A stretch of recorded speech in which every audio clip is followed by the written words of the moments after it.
Breaking news చూస్తున్నాం. Senior సినీ నటుడు రాజేంద్ర ప్రసాద్ ఇంట్లో తీవ్ర విషాదం నెలకొంది. ఆయన కుమార్తె గాయత్రి గుండెపోటుతో మృతి చెందారు.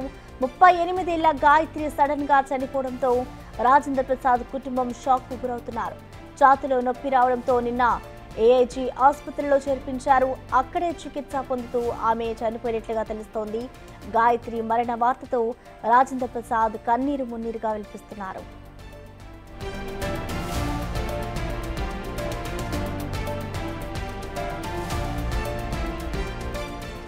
రాజేంద్ర ప్రసాద్ కు ఒక కుమారుడు కుమార్తె ఉన్నారు. గాయత్రి న్యూట్రిషన్ గా సలహాలు ఇస్తుంటారు.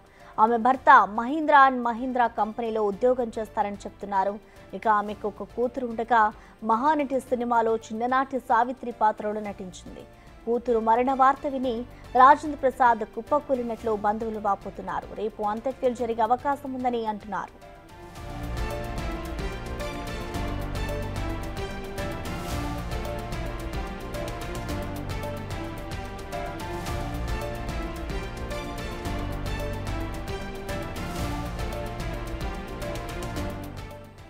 సీనియర్ సినీ నటుడు రాజేంద్ర ప్రసాద్ ఇంట్లో తీవ్ర విషాదం నెలకొంది. ఆయన కుమార్తె గాయత్రి గుండెపోటుతో మృతి చెందారు. 38 ఏళ్ల గాయత్రి సడన్ గా చనిపోవడంతో రాజేంద్ర ప్రసాద్ కుటుంబం షాక్ కు గురవుతున్నారు.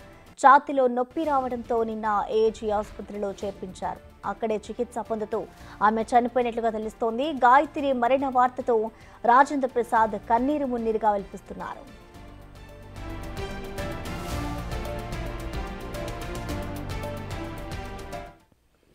దీనికి సంబంధించిన కంప్లీట్ డీటెయిల్స్ ని మా ఇన్పుట్ ఎడిటర్ పవన్ అందిస్తారు. పవన్, విలక్షణ నటుడు రాజేంద్ర ప్రసాద్ కుమార్తె గాయత్రి ఆకస్మికంగా మృతి చెందారు. నిన్న ఛాతీలో నొప్పి రావడంతో కుటుంబ సభ్యులు ఆమెను గచ్చిపల్లిలో ఉన్న కార్పొరేట్ ఆసుపత్రిలో చేర్పించారు. అక్కడ చికిత్స పొందుతూ అర్ధరాత్రి ఆమె మృతి చెందారు. గాయత్రి భర్త ఆనంద్ మహీంద్రా కంపెనీలో మహీంద్రా కంపెనీలో సాఫ్ట్వేర్ ఇంజనీర్ గా పనిచేస్తున్నారు.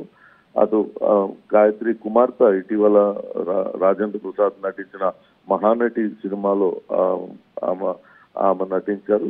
మొత్తం మీద గాయత్రి ఆకస్మిక మృతితో అటు రాజేంద్ర ప్రసాద్ కుటుంబంలో విషాద ఛాయలు నెలకొన్నాయి. ఒక్కసారిగా కుమార్తె చనిపోయిన విషయాన్ని తెలుసుకొని కుప్పకూలిపోయిన పరిస్థితి. ప్రస్తుతం కుకట్పల్లిలోని ఆమె నివాసానికి అటు మృతదేహాన్ని తరలించి ఏర్పాట్లు చేస్తున్నారు. రేపు అంత్యక్రియలు నిర్వహిస్తారని తెలుస్తుంది. అయితే గత కొంతకాలంగా ఆమె ఎటువంటి పూర్తి ఆరోగ్యంగా ఉన్న ఆమె ఒక్కసారిగా ఎందుకు మృతి చెందింది అనేది అంతుపట్టకుండా ఉందంటూ చెప్తున్నారు. రాజేంద్ర ప్రసాద్ కుమార్తె గాయత్రి న్యూట్రిషన్ గా పనిచేస్తారు.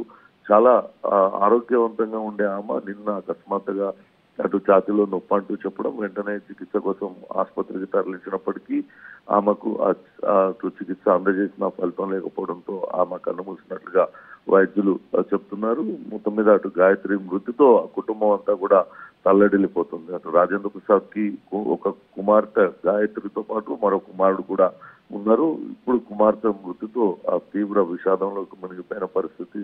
ప్రస్తుతం వాళ్ళందరూ కూడా కుకట్పల్లి గాయత్రి నివాసానికి ఒక్కొక్కరుగా చేరుకుంటున్నారు. మరి కాసేపట్లోనే అటు మృతదేహాన్ని ఆసుపత్రి నుంచి ఇంటికి తరలించిన తర్వాత అంత్యక్రియలు ఎప్పుడు ఈ రోజు నిర్వహిస్తారా లేకుంటే రేపు నిర్వహిస్తారా అనేది ఒక నిర్ణయానికి వచ్చే అవకాశం అయితే ఉంది. Right, thank you Pawan.